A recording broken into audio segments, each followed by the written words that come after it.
Araw mga ka-YouTube, share ko lang sa inyo kung paano mag-affiliate marketing. So dito, pwede ka pong kumita sa pamamagitan lamang po ng pagpo-post ng mga product ng mga may TikTok shop. Halimbawa, ito. 'Di ba? Yan. Yang belt bag na yan, in-order ko, ginawan ko ng video. And then, nilagay ko sa showcase yung produkto ng isang TikTok seller. And yung kada order po nung magkiklik dyan sa link na yan na na-post ko, meron po akong makukuha ang komisyon. Okay? So, paano naman maglagay nung link? Ganito po. Una po, pupunta kayo dito sa TikTok shop. Ito po, click nyo po to. Yan. Pagka-click nyo po nyan, click nyo naman dito. Yan. Pagka-click nyo po doon, dito lalabas po, no? Yan. Ito po ay product marketplace. Halimbawa, may mga produkto kayong gusto.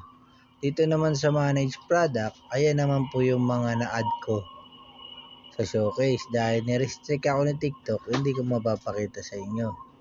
So, important reminder, dapat pag gagawa kayo ng video, kasi kaya ako na-restrict, meron akong nagawang video na nag-violate daw, although wala naman talaga akong bina-violate. Minsan kasi si TikTok sensitive. Siguro yung music, yung background music yung nadali ako. So, ni-restrict niya muna ako ng hanggang November 16 bago ako makabalik mag-affiliate. Okay? So, punta tayo sa marketplace muna. Ito yung product marketplace. Dito, merong mga produkto, 'di ba? Halimbawa, ito yung gusto nyong i-promote. Halimbawa, itong bag na to. Kiklik nyo lang po yung ad, yan. Pag click nyo po ng ad, yan, kasi is restricted kasi ako no? Kaya hindi ko malagay ngayon sa showcase. Pero ganoon lang po gagawin nyo. Ad lang, ad. Tapos, gagawin nyo na lang yan ng video. Meron namang video maker. Okay? So, balik tayo sa aking TikTok shop. Dito naman, papakita ko sa inyo kung paano ako nagkaroon ng commission. Kiklik nyo dito sa earnings. Yan. Yung earnings na yan, yan yung mga kinita ko. Halimbawa, ito 411. Yan yung naging commission ko sa pagti-TikTok affiliate. Dito, papakita ko sa inyo yung mga naging commission. Dali lang na wala internet eh. Yan. Yan, katulad niyan, di ba? Dito, yan yung mga na-order sa mga ginawa kong video. Yan. Okay? Yan. So, yung mga order na yan, may commission ako dyan. Ayan, 7 pesos, 8 pesos, 6 pesos. So, ito yung mga settled. Click natin settled.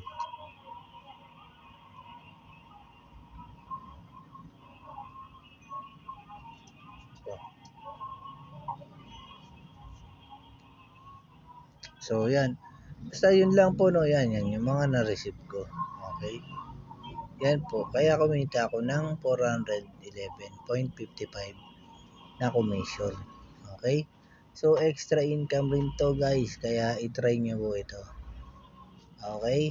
Sunod na video naman, share ko sa inyo kung paano i-withdraw yung ating kinita. Okay?